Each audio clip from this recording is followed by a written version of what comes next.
My name is Lauren, and I was my mom's first child.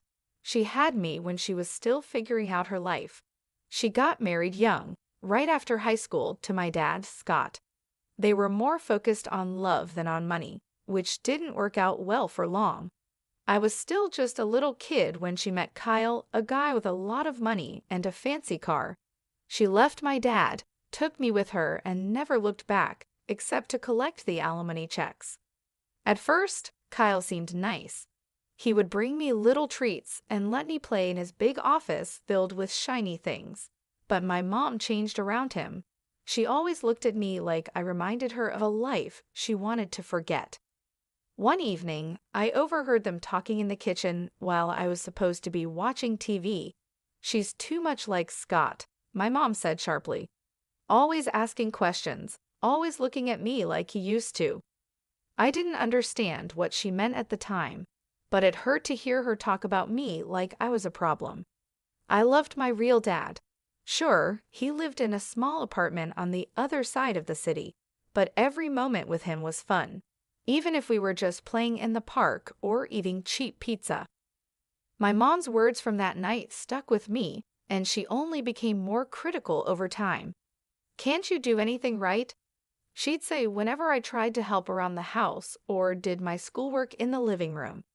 My dad, on the other hand, was different. "You're doing great, Lauren," he'd tell me whenever I showed him my grades or a drawing from school. "Don't let anyone tell you otherwise." Life at my mom and Kyle's house got more stressful when I started school. My mom was always talking about appearances, how I needed to wear the right clothes and hang out with the right kids. "Why can't you dress like Karen's daughter? Look at her," she'd say, showing me a picture from a party I wasn't invited to. One day, after she scolded me for tracking mud into the hallway, I finally snapped back. "At least Dad doesn't yell about a bit of dirt." The slap came fast, her hand stinging my cheek before I knew it. I even saw it move. "Don't talk about your father like that," she hissed, her face close to mine, her breath smelling of coffee and anger. Tears started to fill my eyes, but I held them back, just like Dad taught me. That night, lying in my bed, I promised myself I wouldn't let her see me cry. I wouldn't give her that satisfaction. When Mom announced she was pregnant again, the whole house felt different, like something big was about to change, and not in a good way. She had that glow people talk about when they're expecting, but it never seemed to shine in my direction. "I'm having a baby with the man I love, Kyle.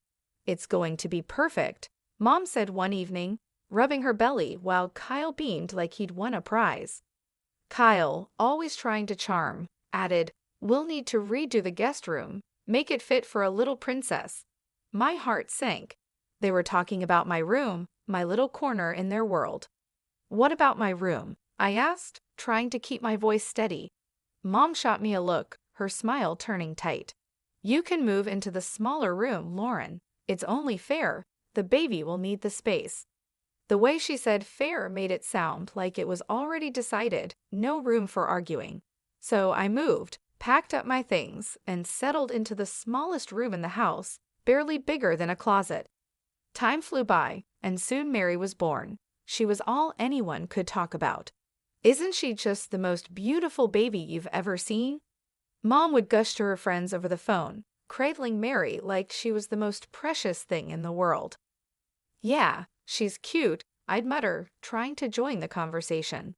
Cute was an understatement. Mary was adorable, and I couldn't help but love her from the moment I saw her. I wanted to be a good big sister, to be involved and help out. One afternoon, I tried to sneak into Mary's room while Mom was busy in the kitchen. I tiptoed in, peering over the crib at my baby sister, who was gurgling happily. "Hey there, Mary," I whispered, reaching out a finger for her to grab. But Mom must have heard me, because suddenly she was at the door, her voice sharp as a knife. "What are you doing, Lauren? I told you to ask before going into her room." "I just wanted to see her," I protested, feeling the familiar sting of tears pricking my eyes. I wanted to help, but Dad was different. During one of my weekends with him, I'd opened up while we were having pizza at our favorite spot. Mom's always on edge when I'm around Mary. It's like she thinks I'll break her or something, I said. Dad chewed thoughtfully before replying, You know, Lauren, some people just have a hard time sharing love. It's like they think there's only so much to go around. But remember, you've got a big heart. Don't let your mom's behavior make you think otherwise. His words helped a little, but back at Mom's house, the distance between us kept growing. Even when I tried to share stories about school or friends, Mom's attention was always split, half listening and half watching Mary. One day, I came home with a school award, second place in the science fair. I was so excited, clutching the certificate like it was a ticket to their approval. Look, Mom, I won this, I exclaimed, holding it out to her as she fed Mary. That's nice, dear, she said without looking up. Put it on the fridge or something. Or something, I echoed to myself, the words feeling empty. I stuck the certificate on the fridge, a bit crooked, and stepped back. To them, it was just another piece of paper, just another day in Mary's shadow. By the time I reached high school, things were pretty rough at home. Between Mom's cold shoulders and Kyle's indifference, I felt more like a guest than a part of the family. It was around then that the bomb-dropped mom decided it was time for me to live with Dad permanently. The day she told me we were having dinner, it was one of those rare moments where it was just her and me at the table. Kyle was late from work, and Mary was already tucked in. Lauren, we need to talk about your future, Mom started, pushing her food around her plate with a fork. There was no warmth in her voice, just a cold, businesslike tone that immediately made me nervous. What about it? I asked, trying to sound casual, but my heart was racing. We've been discussing things, and we think it's best if you move in with your father. With the new baby coming, things here are, well, they're complicated. I almost choked on my water. Move in with Dad. But why? I thought everything was fine here. Mom sighed, a sound full of impatience. Look, Lauren, you're not a child anymore. You need your own space, and we can't provide that here, not with the new situation. It's cramped, and frankly, the financial burden is more than we expected. It's better for everyone this way. I pushed my plate away, no longer hungry. And what about school? My friends?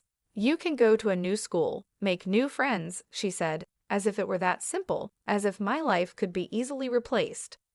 It felt like I had to erase my life and start over without any trouble. The next few weeks were a blur as I packed up my things, my whole world shrinking into boxes, books, clothes, and the few keepsakes that meant something to me. Kyle barely said goodbye, and Mary, too young to understand, gave me a confused hug. Moving day was tough. Dad lived on the other side of town in a small apartment. It was clean but cluttered with memories of a life paused since Mom left him. He was standing there waiting for me with open arms and a worried smile when I arrived. The apartment was nothing like the house I grew up in. My new room was half the size of my old one, with walls that needed paint and a window that looked out at a brick wall. But it was quiet, and Dad was trying his best to make it feel like home. The first day of the new school was rough. As I walked down the crowded hallways, I could feel the stares and hear the whispers. That's the new girl, they'd say, as if I were some kind of oddity. In class, I kept to myself, doodling in my notebook and trying to block out the murmurs. When the bell rang, I was the first one out the door, not wanting to linger. At home, Dad noticed my mood. How was school? He asked, trying to keep his tone light. It was fine, I lied, shrugging off my coat and dropping my bag by the door. If it gets tough, you tell me, okay? We're in this together. You're not alone, Lauren. His words meant a lot, but the loneliness I felt was deep and gnawing. It wasn't just about missing my old friends or the big house. It was about feeling unwanted, like I was pushed out because I was too much of a burden. Adjusting to life at Dad's wasn't easy, but I quickly realized that if I didn't pull myself together, things would only get worse.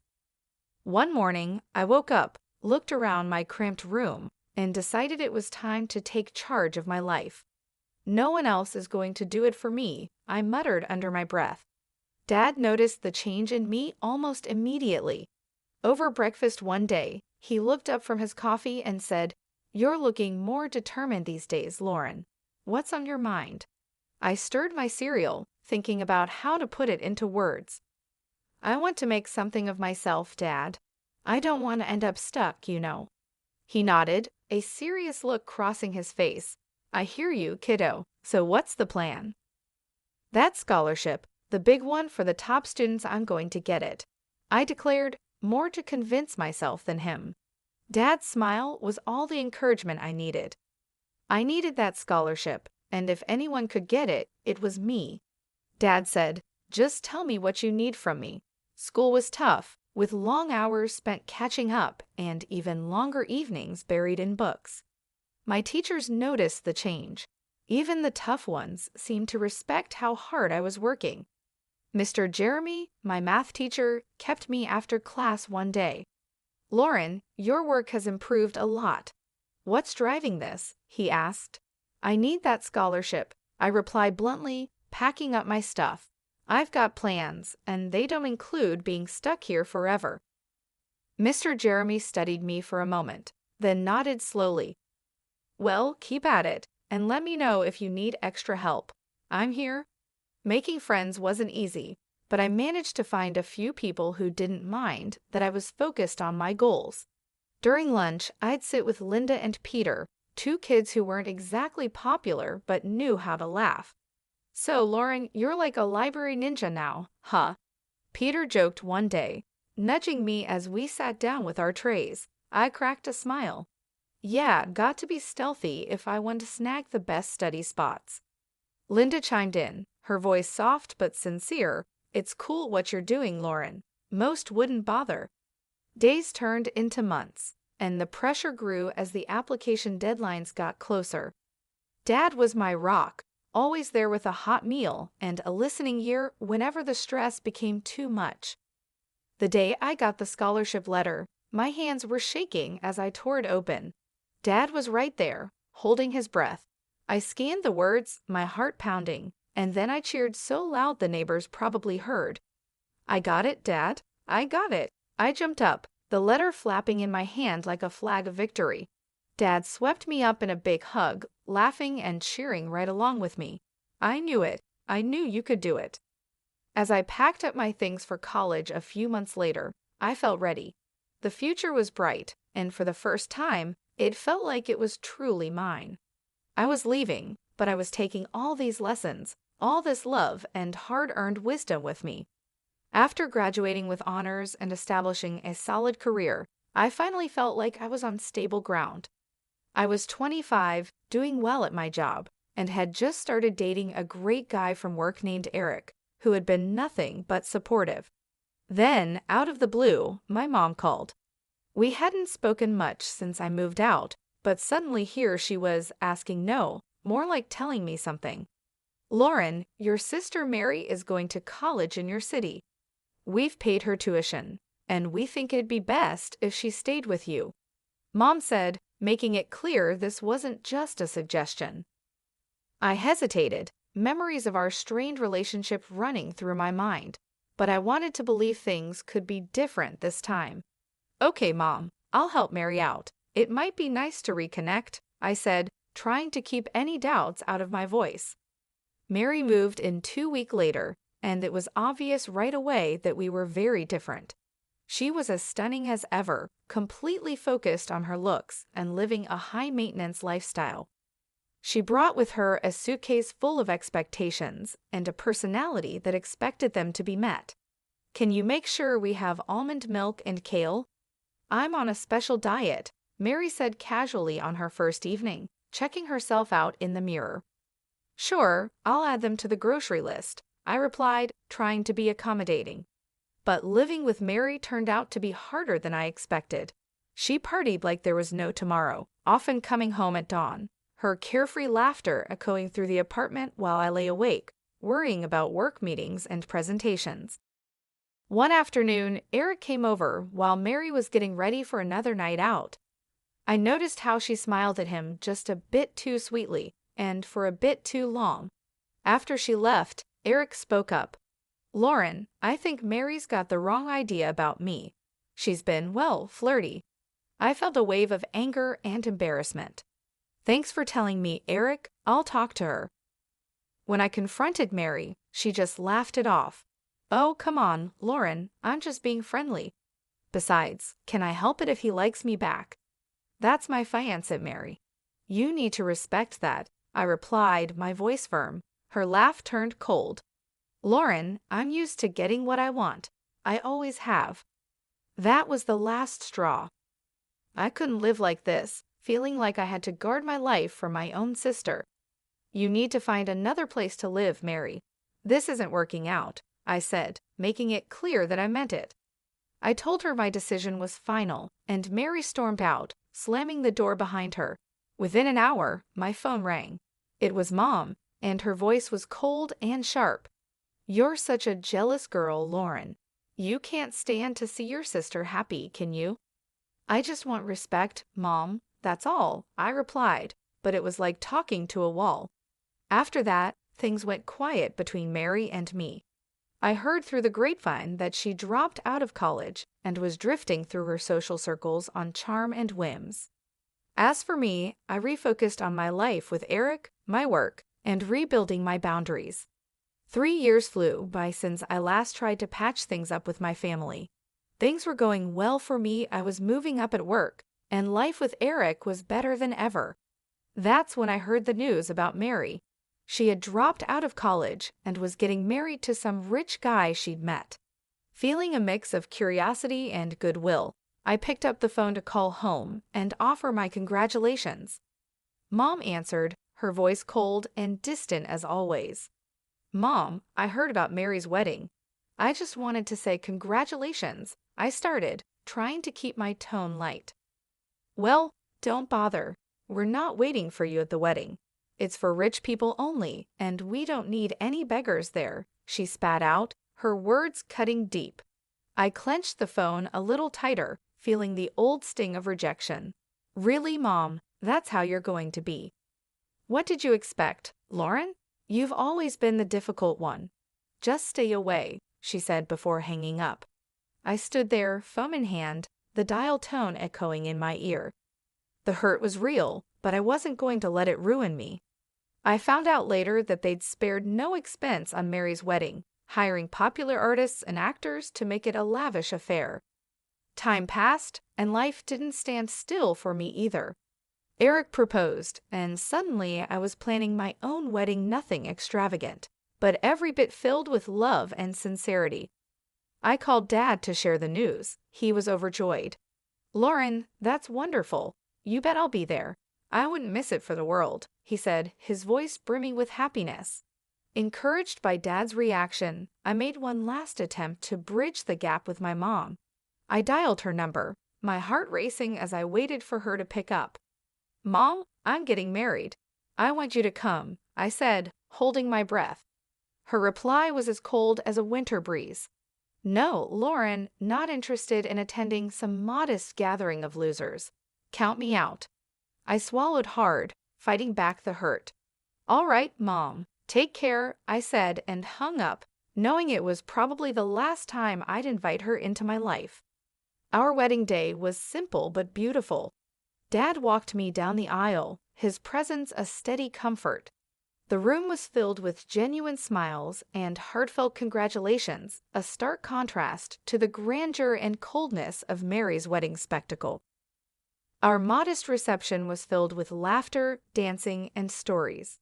Eric and I mingled with friends and family who loved us for who we were, not for money or status. Life was going well, and Eric and I were thrilled to be expecting our first child. Then one ordinary afternoon, my phone rang, and the voice on the other end turned my day upside down. It was Mom, and she wasn't calling to congratulate me. Lauren, you have to take us in. We're desperate, she blurted out without even a hello. Mom, what's going on? I asked, though part of me didn't want to know. It's all gone wrong. Kyle's business failed. We mortgaged the house for Mary's wedding, and now it's all just gone. And your sister's marriage is over. Her husband kicked her out and is demanding money for her cheating, she explained hurriedly, her voice edged with panic. I took a deep breath, trying to process the flood of information. Okay, slow down. What exactly are you asking of me? We need a place to stay, all of us. We're coming to your house, she stated matter-of-factly, as if it were the most obvious solution. The request, or rather the demand, hit me hard. No, Mom, you can't just decide to move in with us. It doesn't work like that. Lauren, you owe us after everything we've done for you, she snapped, her voice sharp and commanding. That struck a nerve. Oh, you, Mom? Remember how you were when I needed you most? You pushed me out. You chose everything over me. And now you expect me to just open my doors. Her voice rose. You're being selfish, Lauren. Where is your family spirit? I am your mother. And you've never let me forget it. But being a mother doesn't mean what you think it does. It's not about debts and demands. I shot back, my patience wearing thin. Her fury was palpable even through the phone.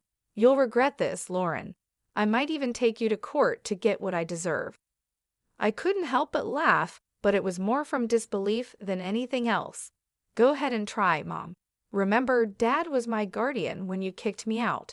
What are you going to claim? That your daughter wouldn't let you live off her after you threw her out. There was a pause, and I could almost hear her thinking. This isn't over, Lauren, she finally hissed before hanging up. Life after that last call with Mom felt like a fresh start, a real new beginning. Eric and I were busy getting the nursery ready, picking out paint colors, assembling the crib, and navigating the usual ups and downs of pregnancy. It was a bright and early Friday morning, and I was setting up some baby clothes we had just bought, folding them neatly into the new dresser. Eric was drilling something in the corner, the electric screwdriver buzzing away. He stopped, wiped his forehead, and looked over at me with a smile. How's it going over there, Lauren? Need any help? I've got it, thanks. Just thinking about everything. It's really happening, huh? I responded, running my hand over a tiny soft onesie. It really is. We're going to be parents, Lauren, he said, his voice full of awe and a bit of nervous excitement. Just then, there was a knock at the door. I was surprised. Who could it be this early on a Friday? Eric went to answer it while I continued organizing. I heard voices, and then Eric called out, Lauren, it's for you. Walking into the living room, I was surprised to see my dad standing there with a big grin on his face and a teddy bear in hand. Surprise, he exclaimed. Dad, what are you doing here? I couldn't hide my delight as I rushed over to give him a big hug. I wanted to come and see how my favorite daughter is doing, and I brought something for my future grandchild. He handed me the teddy bear, which was soft and cuddly. Thank you, Dad. It means the world to me that you're here, I said, feeling a bit emotional. We sat down, and Dad looked around at the half-assembled baby furniture and the stacks of baby books. Looks like you're almost ready for the little one. We're trying. It's a lot, but we're excited, I told him, then paused, biting my lip. Dad, I had another call with Mom. It didn't go well. Dad's expression turned serious. I heard about it from your mom. She wasn't too pleased, was she? No, she wasn't. But Dad, I stood my ground. I had to for me, for Eric, and for the baby. We need peace here, I said firmly.